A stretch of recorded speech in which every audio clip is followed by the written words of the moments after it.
নমস্কার, দেখছেন কলকাতা টিভি সংবাদ সাথে নিয়ে রয়েছি আমি তস্মিন। আর এই মুহূর্তে যে খবরে নজর রাখবো, আরজি করের ফরেনসিক মেডিসিনের ডাক্তার দেবাশিস সোমের বাড়িতে সিবিআইয়ের আধিকারিকরা। কেষ্টপুরে দেবাশিস সোমের বাড়িতে সিবিআইয়ের আধিকারিকরা। একদিকে সন্দীপ ঘোষের বাড়িতে সিবিআইয়ের আধিকারিকরা, অন্যদিকে দেবাশিস সোমের বাড়িতে সিবিআইয়ের আধিকারিকরা। কেষ্টপুরে দেবাশিস সোমের বাড়িতে সিবিআই আধিকারিকরা তাকে জিজ্ঞাসাবাদের জন্য ইতিমধ্যেই পৌঁছে গিয়েছেন।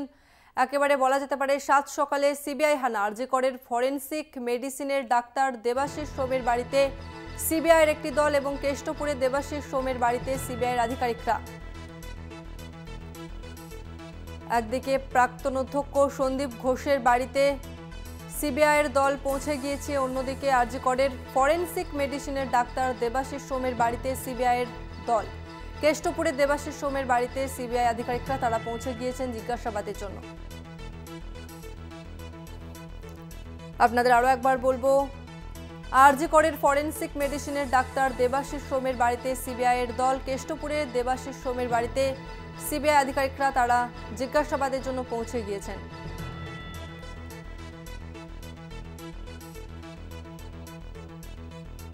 আরজি করের ফরেনসিক মেডিসিনের ডাক্তার দেবাশিস সোমের বাড়িতে সিবিআইয়ের আধিকারিকরা তারা পৌঁছে গিয়েছেন। দেবাশিস সোমের বাড়ি কেষ্টপুরে এবং সেই বাড়িতেই জিজ্ঞাসাবাদের জন্য সিবিআই আধিকারিকরা তারা ইতিমধ্যেই পৌঁছে গিয়েছেন।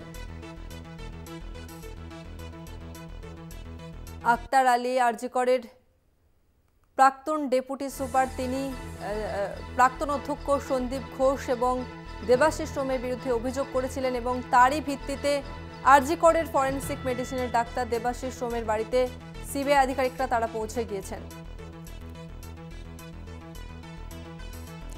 আর এই নিয়ে আরো বিস্তারিত জানবো, আমাদের সঙ্গে রয়েছে প্রতিনিধি রিয়া মাঝি। রিয়া, কেষ্টপুরে দেবাশিস সোমের বাড়িতে সিবিআই আধিকারিকরা তারা পৌঁছে গিয়েছেন, ঠিক কি জানা যাচ্ছে রিয়া? একদমই দেখো, কেষ্টপুরে ফরেনসিক মেডিসিন যে ডাক্তার রয়েছে দেবাশিস সোম, তার বাড়িতে যেমন সিবিআই গিয়েছে এবং শুধু তাই নয়, একাধিক জায়গায় সিবিআই থানা দিয়েছে। করাপশনের যে গতকালকে যে সিবিআই তারা যে এফআইআর লঞ্চ করেছে এবং যে টালা থানায় যে এফআইআর বা যে অভিযোগ হয়েছিল তার বেসিসেই কিন্তু ইতিমধ্যেই গতকালকে দেখা গিয়েছে যে সিবিআই তারা একটি এফআইআর লঞ্চ করেছে এবং সেই লঞ্চ করার পরেই কালকে হায়ার অথরিটির মিটিং হয়েছে এবং সেই মিটিং এর পরেই কিন্তু একাধিক জায়গায় আজকে দেখা যাচ্ছে সিবিআই এর টিম তারা পৌঁছে গিয়েছে। এক যেমন কেষ্টপুর ফরেনসিক মেডিসিন দেবাশিস সোমের বাড়িতে গিয়েছে, অন্যদিকে সন্দীপ ঘোষ, অত্যন্ত উল্লেখযোগ্য এই সন্দীপ ঘোষের বাড়িতেও সিবিআই গিয়ে পৌঁছেছে এবং প্রাক্তন ওখানকার যে অধ্যক্ষ এই সন্দীপ ঘোষ তার বাড়িতে যেমন গিয়েছে এবং একাধিক এক্স সুপার যিনি ছিলেন সঞ্জয় বশিষ্ঠ, তার বাড়িতেও কিন্তু ইতিমধ্যেই গিয়ে পৌঁছেছে এবং তাছাড়াও একাধিক জায়গায় সিবিআই আজকে হানা দিয়েছে। মূলত এই করাপশন কেসেই কিন্তু বিভিন্ন জায়গায় তারা হানা দিয়েছে। রিয়া, এটা কি এই আর্থিক অনিয়মের যে অভিযোগ উঠেছে সেই অভিযোগের ভিত্তিতে আজকের এই তদন্ত?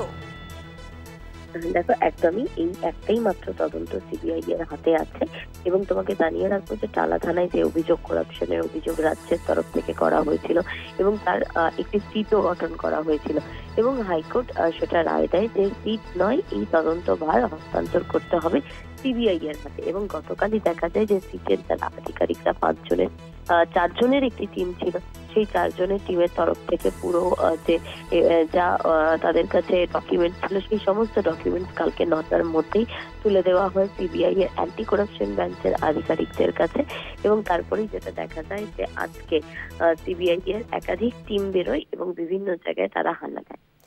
রিয়া, প্রথমে যে খবর পাওয়া যাচ্ছিল সন্দীপ ঘোষ তিনি দরজা খুললেননি এবং কতক্ষণ পর তিনি দরজা খুললেন, এই বিষয়টা তোমার কাছে একটু পরিষ্কার জানতে চাইবো।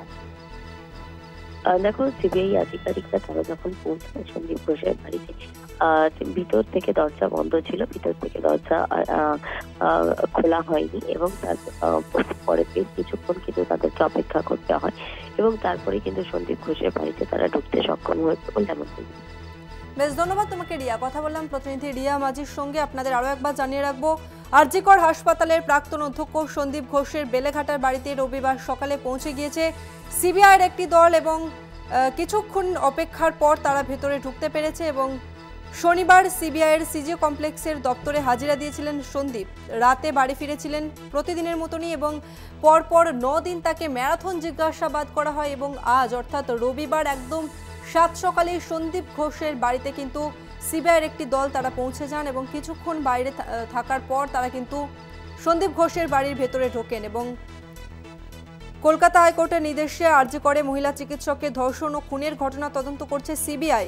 এছাড়া ওই হাসপাতালে আর্থিক অনিয়মের যে অভিযোগ উঠেছে সেই মামলার তদন্তভারও গিয়েছে সিবিআইয়ের হাতে এবং দুটি মামলাতেই আপাতত কেন্দ্রীয় সংস্থার আতশ কাচের নিচে রয়েছে হাসপাতালের প্রাক্তন অধ্যক্ষ সন্দীপ ঘোষ এবং অন্যদিকে আরজি করের ফরেনসিক মেডিসিনের ডাক্তার দেবাশিস সোমের বাড়িতেও সিবিআই তারা পৌঁছে গিয়েছেন। কেষ্টপুরে দেবাশিস সোমের বাড়িতে সিবিআই আধিকারিকদের একটি দল তারা কিন্তু পৌঁছে গিয়েছেন জিজ্ঞাসাবাদের জন্য।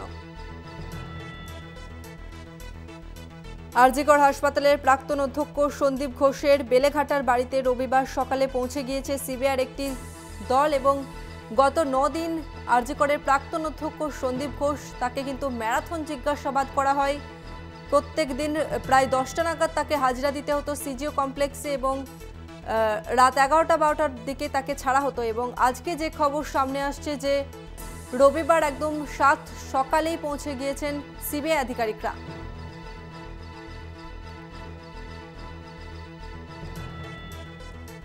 এই মুহূর্তে আমাদের সঙ্গে রয়েছে বিশেষ প্রতিনিধি দেবজ্যোতি ঘোষ। দেবজ্যোতি, আরজি করের ফরেনসিক মেডিসিনের ডাক্তার দেবাশিস সোম তার বাড়িতে কিন্তু সিবিআই আধিকারিকরা ইতিমধ্যে পৌঁছে গিয়েছেন। কি আপডেট পাচ্ছ? এই দেবাশিস সোমকে কেন জিজ্ঞাসাবাদ করা হচ্ছে, কি জানতে পারছো? দেখো, 3টি জায়গায় সিবিআইয়ের বিশেষ দল তারা গেছেন। ইতিমধ্যে সন্দীপ ঘোষের বাড়িতে তারা প্রবেশ করেছেন। সন্দীপ ঘোষ নিজেই দরজা খুলেছেন এবং সেখানে ইতিমধ্যে তার সঙ্গে কথা বলছেন। অন্যদিকে দেবাশিস সোমের বাড়িতেও কিন্তু কেষ্টপুরে সিবিআইয়ের আধিকারিকরা পৌঁছেছেন। কারণ যেভাবে সিবিআইয়ের পক্ষ থেকে আরজি করের আর্থিক দুর্নীতি মামলা তদন্ত করা হচ্ছে, সেই ক্ষেত্রে প্রথম পদক্ষেপ হিসেবে গতকাল তারা সমস্ত তথ্য সিটের সঙ্গে নিয়েছিলেন এবং আজ বিভিন্ন জায়গায় তারা তল্লাশি করছেন। অর্থাৎ আর্থিক কোনো সূত্র আছে কিনা সেই সূত্র খুঁজে বার করার চেষ্টা করছেন এবং যে ষড়যন্ত্রের কথা বলা হচ্ছে সেই ষড়যন্ত্রে সন্দীপ ঘোষের কতটা যোগ রয়েছে বা দেবাশিস সোমের কতটা যোগ রয়েছে তা জানার চেষ্টা করছেন সিবিআইয়ের আধিকারিকরা, যা অত্যন্ত গুরুত্বপূর্ণ। যেভাবে একটি ডাক্তারি ছাত্রের মৃত্যু তদন্ত করতে নতুন একটি তদন্ত তাদের হাতে এসেছে, তা নিয়ে কিন্তু একটা জল্পনা তৈরি হয়েছে বিভিন্ন জায়গাতে। কারণ আরজি করের ডাক্তারি পড়ুয়া ছাত্রের মৃত্যুর পরে বিশেষ কোনো তদন্ত প্রক্রিয়া সিবিআইয়ের পক্ষ থেকে এখনো পর্যন্ত এগোতে পারেনি। যেটুকু কলকাতা পুলিশের পক্ষ থেকে সঞ্জয় রায় নামে একজন সিভিক ভলেন্টিয়ারকে গ্রেপ্তার করা হয়েছিল মূল অভিযুক্ত বলে, তারপরে কিন্তু সিবিআইয়ের পক্ষ থেকে তেমন কোনো অগ্রগতি দেখা যায়নি। তবে ইতিমধ্যেই কিন্তু আর্থিক দুর্নীতি মামলা তারা তদন্ত করছেন। একাধিক জায়গাতেই তারা তদন্ত করছেন, যেমন এন্টালিতে গেছেন, এছাড়াও কেষ্টপুরেও গেছেন এবং বেলেঘাটাতেও সন্দীপ ঘোষের বাড়িতে তারা প্রবেশ করেছেন। বেশ, ধন্যবাদ তোমাকে দেবজ্যোতি। কথা বললাম বিশেষ প্রতিনিধি দেবজ্যোতি ঘোষের সঙ্গে। আপনাদের আরো একবার জানিয়ে রাখবো যে একেবারে 7 সকালে সিবিআই হানা, 3টি জায়গায় সিবিআই হানা দিয়েছে। আরজি করের যে আর্থিক দুর্নীতি, সেই আর্থিক দুর্নীতির অভিযোগে কিন্তু প্রাক্তন অধ্যক্ষ সন্দীপ ঘোষের বাড়িতে একদিকে যেমন হানা দিয়েছে, সেরকমই কেষ্টপুরেতেও কিন্তু হানা দিয়েছে সিবিআইয়ের একটি দল এবং এন্টালিতে আরজি করের প্রাক্তন সুপারের বাড়িতে সিবিআইয়ের দল।